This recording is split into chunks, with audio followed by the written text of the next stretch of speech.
Bonsoir à toutes et à tous, très contente de vous rejoindre pour notre dernier rendez-vous de l'actualité pour cette semaine. Au sommaire, de plus en plus de voix continuent de s'élever pour exiger la mise à l'écart des conseillers présidents impliqués dans le scandale de corruption de la BNC. Le groupe Montana, signataire de l'accord du 3 avril, exige également leur départ de manière catégorique. Le Parlement salvadorien a approuvé mercredi l'envoi de 80 soldats pour rejoindre la mission multinationale d'appui à la sécurité en Haïti avec 57 votes en faveur sur 60. Ce contingent privilégiera une approche humanitaire plutôt qu'une intervention brute. Également au titre de ce jeudi, le cacao haïtien est mis en avant au Salon mondial du chocolat 2024 à Paris avec une délégation de 6 entreprises de la filière cacao soutenues par l'Organisation internationale du travail dans le cadre du projet Profit financé par le ministère norvégien des Affaires étrangères.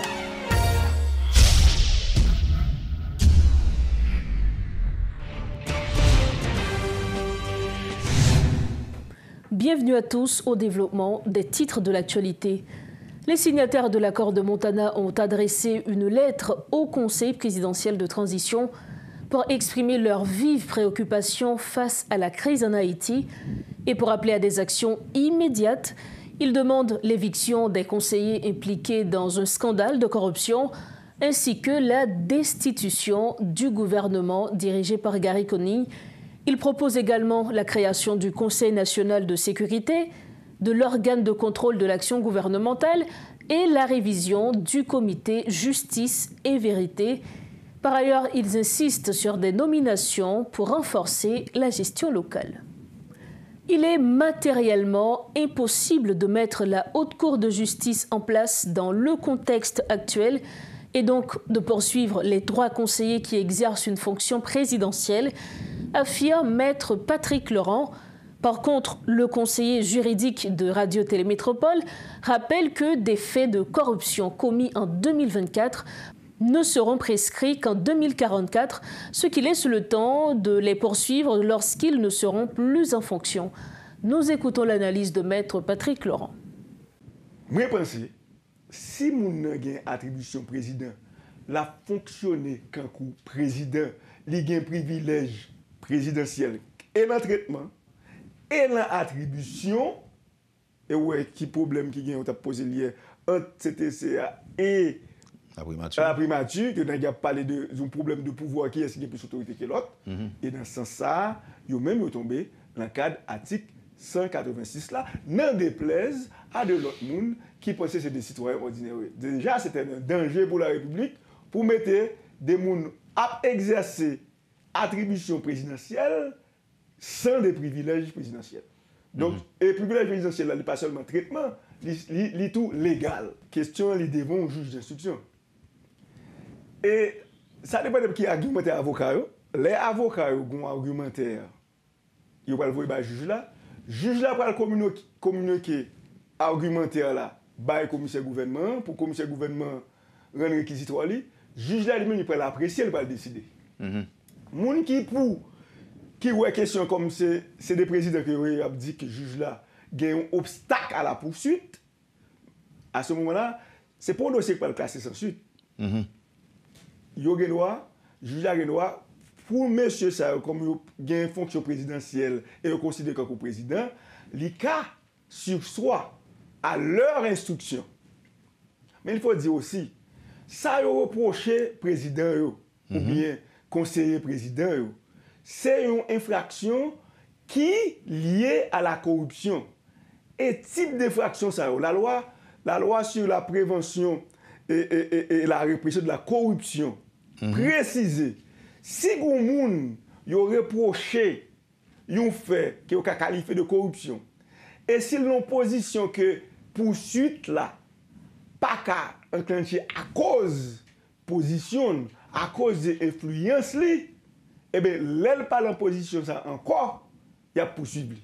Et comment qui est très important. Si on reproche au monde une infraction de la corruption, qui est liée à la corruption, pour de vin, trafic illicite, et blanchiment, et enrichissement illicite, type d'infraction ça, il y a 20 ans depuis les commettre pour faire ça, les prescriptions. Ça veut dire qui ça? Si on reproche un nègre de trafic d'influence, on reproche de pot de vin, jeudi 31 octobre là, 2024, fait ça commettre, il a la connaissance des autorités, il n'a pas poursuivi vous, ou gagnez jusqu'à 31 octobre 2044 pour ne pas venir souffrir ça encore. Si ouais, de la prescription dit son normal, il n'a pas poursuivi, il connaît le fait. Si c'est parce que tu es président, parce que tu es premier ministre, parce que tu es ministre, qui fait un obstacle à la poursuite, délai de prescription pas commencer aujourd'hui. C'est très important, ça me dit. Je dis à ministre, mon président ou mon conseiller président, je dis que je ai une attribution présidentielle. Ou pas qu'au cas, si je ne pas démissionner, il faut me destituer, organique pour destituer, pas exister, je vais argumenter ça. Je dis ou même, juge ou pas poursuivre. Et puis, juge là, épouser argumenter parce que son juge il va décider, par contre, il a décidé. L'épouser argumenter, il mettait, il rend ordonnance pour dire, il y a un obstacle à la poursuite parce que les gens qui viennent devant nous, au niveau de la personne, même comme juridiction, c'est juge qui a jugé, mais les gens qui viennent devant nous, rationné personnel, ils ont un privilège de juridiction parce que une fonction à occuper. Eh bien bon, il n'y a pas de cas poursuivre, c'est parce que le président, délai de prescription a commencé à courir à partir de l'homme quitter fonction. Si certains appellent à la mise à l'écart des 3 membres impliqués dans le dossier, d'autres demandent le renvoi immédiat de tous les membres du CPT et du gouvernement. C'est le cas du collectif du 4 décembre qui s'est dit inquiet de la crise sociopolitique en Haïti et demande le départ immédiat du Conseil présidentiel de transition et du gouvernement du Dr Gary Coney, qu'il juge inefficace et marqué par des scandales de corruption et des tensions internes. Il propose de confier la présidence à la Cour de cassation, comme le prévoit la Constitution de 1987, et recommande le retrait du Premier ministre pour permettre une transition sans corruption ni privilèges, visant des élections apaisées et bénéfiques pour le pays, avec le soutien de la population. Jean-Robert Argan, responsable du collectif, est avec nous sur le plateau pour en parler. Bonsoir, Monsieur Jean-Robert Argan. Merci infiniment de votre présence. Merci de l'invitation. C'est vraiment agréable de passer ce moment-là avec vous et les téléspectateurs. Bonsoir. Dans une note datée du 28 octobre 2024, le collectif 4 décembre et d'autres organisations de la société civile appellent au renvoi du CPT et du gouvernement. Pour quelles raisons? Bon, nous sommes en train de vivre la déchéance complète de notre pays. Notre pays est exposé vraiment à... Notre pays vise le bas-fond total. Ce sera l'éclatement. Rien de positif et ne se prononce devant nous. Nous avons un conseil présidentiel de transition. Nous avons une primature, 2 entités à gérer notre pays, toutes 2 entités catapultées de l'extérieur. Et maintenant, nous vivons le combat entre les deux. Et dans ce combat-là, qui paie les conséquences de ce combat? C'est nous autres. Et notre pays qui s'enlise.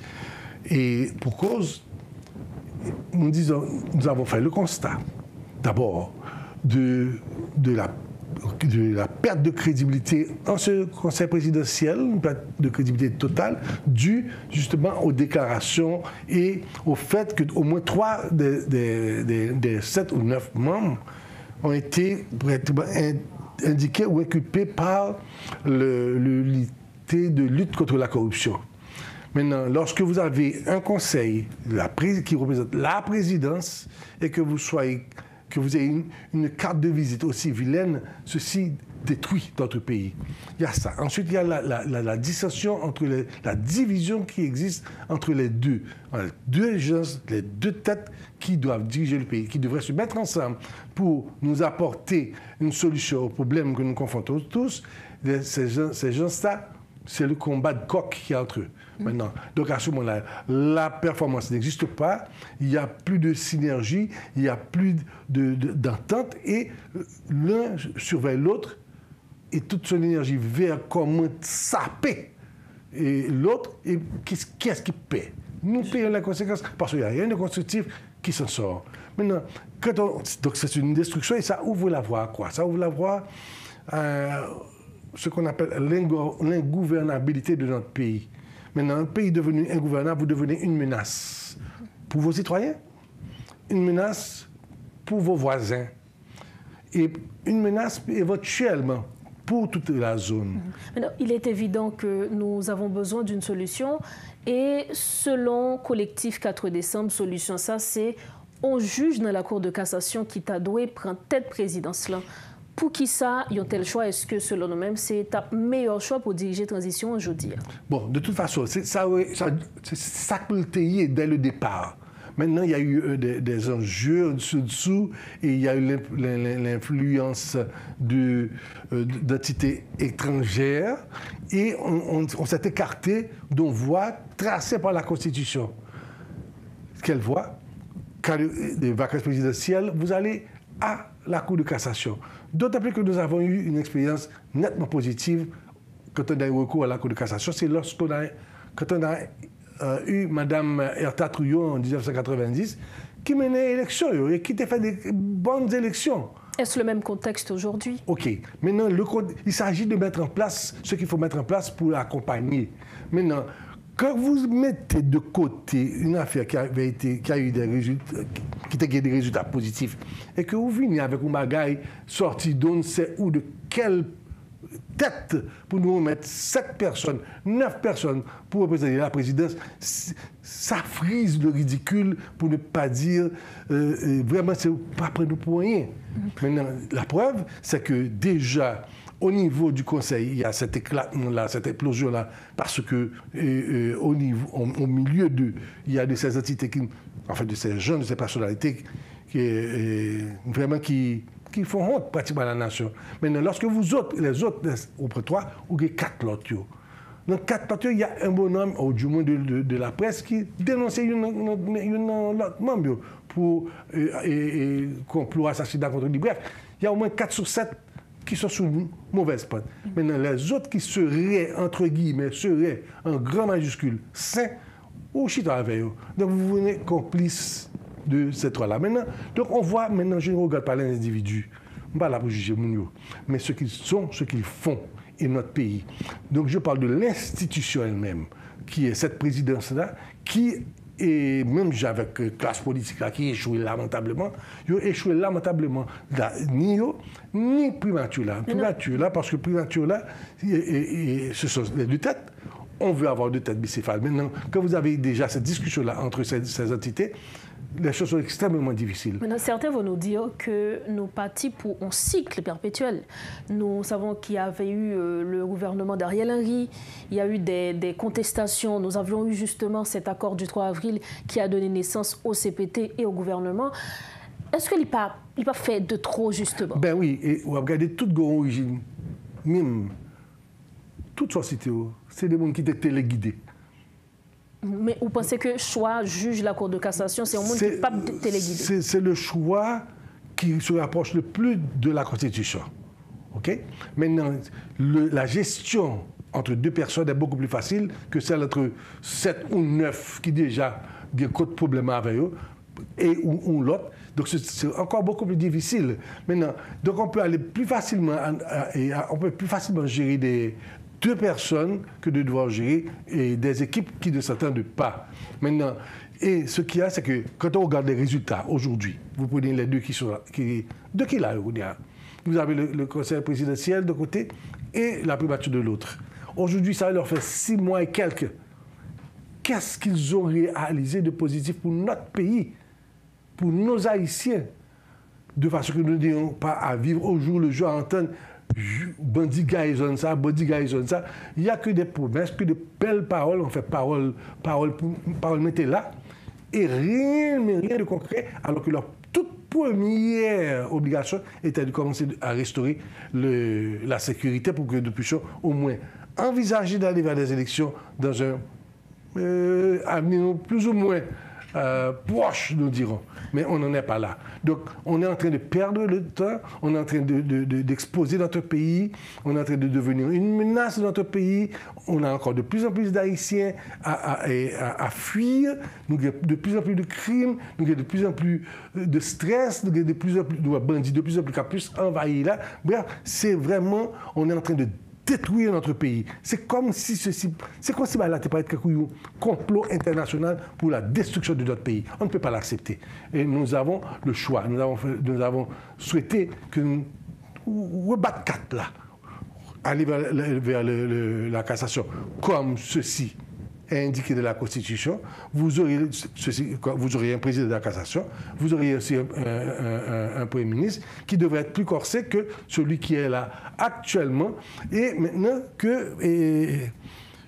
avec la différence que ce Premier ministre ne devrait émerger d'aucun secteur politique. Maintenant, donc un choix que le président issu de la Cour de cassation va faire. Oui, et certainement, il va certainement discuter avec les autres ou d'autres... Mais est-ce que vous ne croyez pas que ce qu'on a aujourd'hui, c'est un résultat, justement, un fruit de Chita Palais qui était gagné et par plusieurs organisations. Parce qu'on avait dit, justement, c'est un accord qui inclut tout, qui est inclusif. Totalement vrai. Mais Kounia totalement vrai. Qui gens ça le fait? Totalement vrai. Avec différence que tout accord soit fait et où est le résultat, il y a eu des accords pour pouvoir, pour avantage, pour privilège, mais pas pour question pays qui fonctionne là. Je dis, il faut qu'il y ait question de pays. Et c'est ça l'essentiel pour nous. Et si on a ça comme vision, comme but de revoir le pays et de façon que finalement on puisse commencer à circuler, que la vie commence à reprendre, là, on peut facilement faire. Et c'est pour ça que peut-être les autres personnes, les autres entités, les organisations, même ça qui est là, si on voulait éventuellement, parce qu'il n'y a pas 100% ou 100% tout mauvais, qui est définitivement pas bon, mais qui est capable avec eux. Ce sont des Haïtiens. Maintenant, mais la gestion devrait être faite entre deux personnes. C'est beaucoup plus facile de faire les choses entre deux personnes qu'avec un bon monde qui est déjà issu de secteurs différents, de visions différentes, etc. Jean-Robert Argan, merci infiniment d'avoir répondu à nos questions. C'est un plaisir et bon, on attend que vraiment nous allions vers une gestion de notre pays beaucoup plus saine et beaucoup plus simple avec la participation de tous nos citoyens. Merci. Merci encore. Voilà donc les précisions de Jean-Robert Argan, coordonnateur du collectif du 4 décembre. Il était l'invité de Maître News ce soir. Avec lui, nous abordions les sujets liés à la situation politique du pays. Merci de votre fidélité à Maître News. Autre grand point de l'actualité, Jean-Tel Joseph, le leader de la structure Opposition Plurielle, a été victime d'une tentative d'intimidation de la part des agents de la PNH, selon les déclarations de Maître Caleb Jean-Baptiste. L'avocat, également membre de cette structure, précise que l'incident s'est produit alors que les partisans de Jean-Tel Joseph se rassemblaient pour une conférence de presse ce jeudi. Maître Jean-Baptiste affirme que Jean-Tel Joseph n'est pas entre les mains des forces de l'ordre, qualifiant l'incident d'intimidation et de persécution politique. Parallèlement, le porte-parole de la PNH, le commissaire Michel-Ange Louis-Jeune, contacté pour fournir sa version des faits, a nié les allégations et a refusé de commenter les déclarations de Maître Caleb Jean-Baptiste. Toujours dans ce chapitre, la police nationale d'Haïti a arrêté 2 individus, dont le policier Jean-Renel Pierre, le 30 octobre 2024, en possession de plus de 2675 cartouches. Ce policier, membre de la 21e promotion, était affecté à la CATIM, une unité responsable de la sécurité présidentielle. Selon le porte-parole de la PNH, Michel-Ange Louis-Jeune, l'arrestation a eu lieu lors d'une filature effectuée par des agents du commissariat de Pétionville. Les précisions du commissaire Michel-Ange Louis-Jeune. Jean-Renel Pierre, c'est un policier 21e promotion qui est affecté dans l'unité sécurité présidentielle 4 teams. Hier après-midi, 30 octobre 2024, dans rue l'ouverture dans Pétionville, dans une banque commerciale. La police t'a informé, t'a gagné un certain Muller qui était dans la banque là. Muller, ça, d'après information que la police gagne, c'est un homme qui fait partie de gang, un groupe qui a les têtes qui crachent du feu, et la police a gagné information que Muller, ça, il est dans la banque là. Immédiatement, la police a monté une brigade pour filaturer et gagner contrôle véhicule que la police a identifié que était à bord là. Véhicule ça, c'est un Kia K27000. C'est un pick-up couleur bleue qui est matriculé BB 22021. Bon, 4h22 minutes. Agent l'audio t'a réalisé et t'a constaté que un individu qui portait uniforme 4 team t'est approché véhicule là. Rapidement, policiers qui étaient dans la filatia demandé l'individu ça pour t'identifier. Et rapidement, ils ont procédé à l'interpellation individu ça et ils ont identifié sous le nom policier Jean-Winel Pierre. Rapidement, ils ont accompagné Jean-Winel Pierre dans le commissariat Pétionville là et procédé à une fouille en présence de Jean-Winel à véhicule ça. Qui ça vous avez là-dedans? 237 000 gouttes. Un téléphone iPhone 14 Pro Max, un téléphone iPhone S5, un téléphone Galaxy S8, un pistolet Mac Glock calibre 9 mm, série LML 824, 18 cartouches 9 mm, un chargeur. Ils jouent 100 cartouches 762, 3 cartouches 556 que nous avons gardé dans différentes boîtes que nous avons là. C'est en total 2574 cartouches 762 que vous jouez dans une autre boîte. Vous mettez plusieurs cartouches ensemble de différents calibres. Les bails ont un total de 2695 cartouches que vous jouez dans la machine que le policier ça a conduit. J'en ai sorti là 3 téléphones portables, etc. C'est ensemble de munitions que vous jouez en possession policière pendant nos situations côté trafic de munitions et de trafic d'armes. C'est une situation qui a empoisonné et population qui a limité et accès population qui a dérangé bien-être population.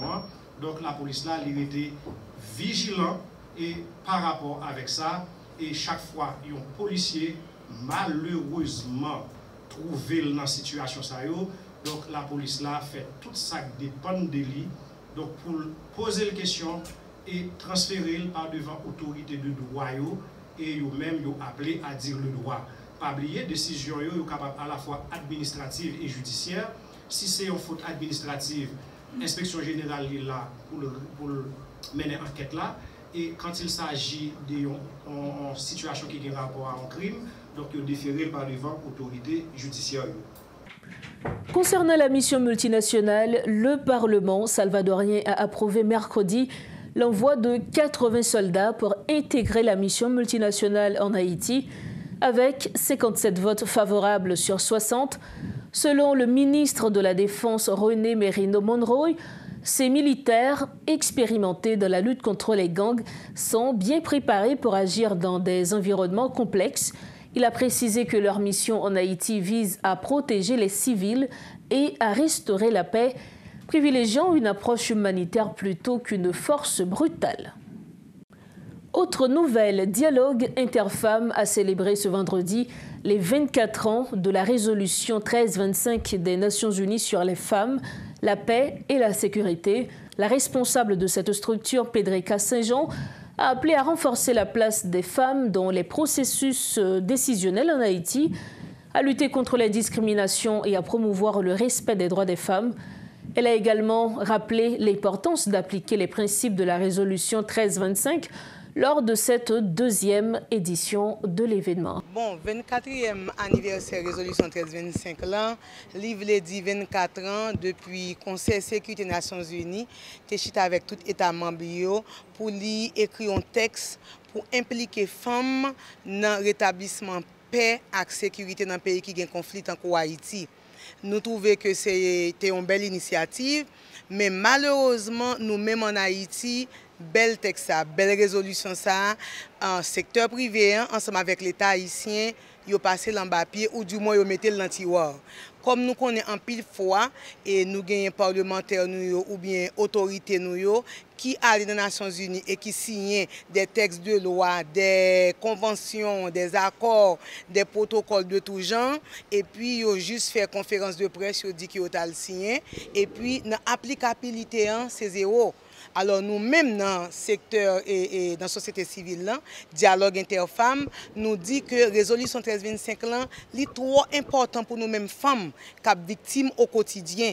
Nous-mêmes femmes avec des filles qui sont violées, qui subit toute forme de violence et quand ça vient à la mode, c'est lever moun et puis prendre organes pour y aller vendre. Ça veut dire qu'on ne peut pas demander l'argent. Ça veut dire pour toute bagarre qui arrive dans la société, nous ne pouvons pas gagner bel texte, nous ne pouvons pas gagner belle résolution ça et puis nous-mêmes pour nous quitter que l'État haïtien quitte l'antirois. Nous-mêmes nous prenons bâton pèlerin nous dit que l'année dernière nous étions là, année ça nous là et prochaine étape c'est aller dans tout département pour nous capables de mobiliser organisations femmes féministes pour connaître que texte ça existait, résolution ça existait et yo doit faire de résolution 1325 là cheval de bataille pour capable impliquer comme actrice, c'est pas comme victime. C'est chaque jour femme active et victime, mais il faut que connaisse que yo gen droit participer et c'est pas même droit même, c'est un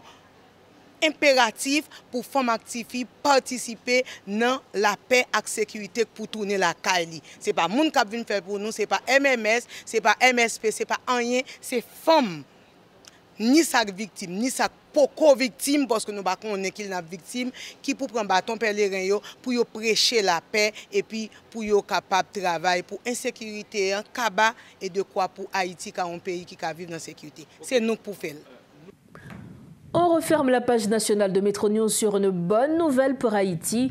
Le cacao haïtien est mis en avant au Salon mondial du chocolat 2024 à Paris, avec une délégation de 6 entreprises de la filière cacao, soutenues par l'Organisation internationale du travail dans le cadre du projet Profit, financé par le ministère norvégien des Affaires étrangères. Ce projet a amélioré les conditions de vie de plus d'1 millier de petits producteurs dans la Grand'Anse, en augmentant les ventes de produits à forte valeur ajoutée. Grâce à la collaboration de plusieurs partenaires, 75 tonnes de cacao frais ont été transformées en 25 tonnes de cacao fermenté qui ont été exportées en 2023. Pour en parler avec nous via Zoom, Fabrice Leclerc, le coordonnateur national de l'OIT, qui est l'Organisation internationale du travail. Monsieur Leclerc, bonsoir, bienvenue à Metro News. Bonsoir, madame, enchanté. Le cacao haïtien en vedette au Salon mondial du chocolat et de la pâtisserie 2024 qui se déroule à Paris du 30 octobre au 3 novembre. Parlez-nous, monsieur Leclerc, brièvement des événements qui ont conduit justement à la participation de la délégation haïtienne. Bien, merci. Bonsoir à tout le monde. Oui, l'Organisation internationale du travail, qui est une des 19 agences des Nations Unies présentes sur le sol haïtien, a démarré un projet qui s'intitule Profit, que nous voulions aussi parlant pour les petits agriculteurs du département de la Grand'Anse.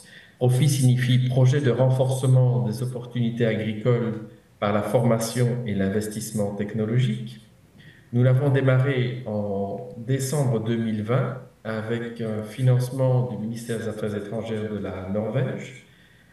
et nous en sommes à la deuxième phase qui a démarré en février 2024, une deuxième phase qui doit durer 4 ans et qui doit permettre de consolider les résultats obtenus lors de cette première phase, à savoir la création d'un centre de fermentation moderne de grande taille et d'unités de transformation du fruit à pain.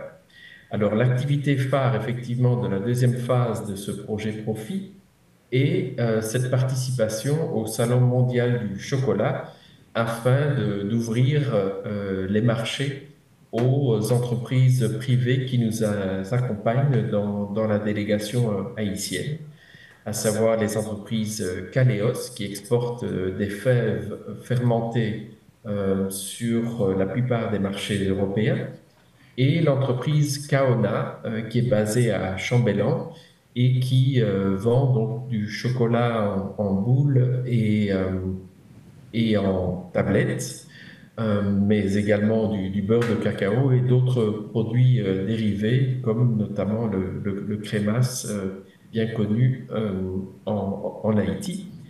Et dans la délégation, nous avons également le président d'une plateforme de coopératives, Placaga, qui regroupe plusieurs coopératives de la Grand'Anse, sur les 5 communes sur lesquelles nous opérons. Monsieur Leclerc, quels sont donc... Oui, je vous en prie. Oui, quels sont donc les principaux objectifs de la délégation haïtienne vis-à-vis de ce sommet? Alors oui, donc comme je l'ai dit, c'est d'ouvrir de nouveaux marchés et également de prendre connaissance des réalités de ce marché, puisque c'est le marché qui dicte en fait les besoins en termes de qualité, de quantité et de saveur, puisque Haïti n'est pas le seul pays qui produit du cacao. Mais ce que je peux vous dire, c'est que le cacao haïtien est très prisé. Et en fait, si on pouvait produire 10 fois la quantité qui est fermentée actuellement dans la Grand'Anse, on la vendrait sans aucun problème. Maintenant, agit de cette expérience, puisque le sommet a débuté le 30 octobre. Comment se passe l'expérience, notamment pour le cacao haïtien? Eh bien, ma foi, très bien, puisque la première journée, nous avons déjà eu la confirmation d'une commande ferme de 25 tonnes pour les fèves fermentées et que le gros de la participation à ce salon démarrera demain, donc pour les 1, 2 et 3 novembre, là où nous aurons énormément de visiteurs et donc nous imaginons également beaucoup de demandes pour les entreprises qui participent sur le stand de l'Organisation internationale du travail en Haïti. Comme dernière question, vous l'aviez dit, vous espérez qu'il y ait beaucoup plus de demandes. Outre cette demande que vous voulez, est-ce qu'il y a d'autres atteintes particulières que vous aimeriez pour les journées qui sont restantes? Eh bien, donc, bon, juste pour vous dire qu'aujourd'hui, nous avons eu l'occasion avec la délégation haïtienne, puisque, comme je vous l'ai dit, c'est non seulement pour ouvrir le marché, mais c'est aussi pour prendre connaissance des réalités de ce marché. Nous avons visité une grande chocolaterie basée à Tours et qui est fidèle cliente de l'entreprise Caléos depuis 12 ans et qui a suivi donc, et soutenu cette entreprise malgré toutes les difficultés que l'entreprise a pu connaître pour exporter, que ce soit à cause de l'ouragan Matthew ou d'autres problèmes sécuritaires récents qu'a connu le pays. Et donc, ça a permis à nos invités, donc l'association de femmes et la plateforme de coopératives, de se rendre compte en fait de tout ce que le développement de la chaîne de valeur du cacao implique et pourquoi telles exigences de qualité existent. Monsieur Fabrice Leclerc, merci infiniment d'avoir répondu à nos questions. Avec grand plaisir. Excellente soirée. Merci à vous aussi. Merci. Merci. Voilà donc les propos de Fabrice Leclerc, coordonnateur national de l'OIT, qui est l'Organisation internationale du travail. Il était avec nous pour nous donner un aperçu de ce salon mondial du chocolat et de la pâtisserie qui se déroule à Paris du 30 octobre au 3 novembre. Nous arrivons au terme de cette édition. À votre partir, le rappel des points essentiels développés ce soir.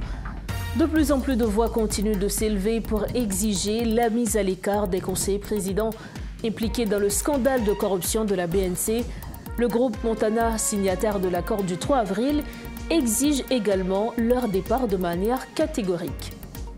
Le Parlement salvadorien a approuvé mercredi l'envoi de 80 soldats pour rejoindre la mission multinationale d'appui à la sécurité en Haïti, avec 57 votes en faveur sur 60. Ce contingent privilégiera une approche humanitaire plutôt qu'une intervention brute. Et puis le cacao haïtien est mis en avant au Salon mondial du chocolat 2024 à Paris, avec une délégation de 6 entreprises de la filière cacao, soutenues par l'Organisation internationale du travail, OIT, dans le cadre du projet Profit, financé par le ministère norvégien des Affaires étrangères. La 4e édition de Metro News pour cette semaine touche à sa fin. Merci de votre fidélité, merci de votre confiance. On se retrouve lundi prochain. D'ores et déjà, profitez bien de la vie. Bonsoir.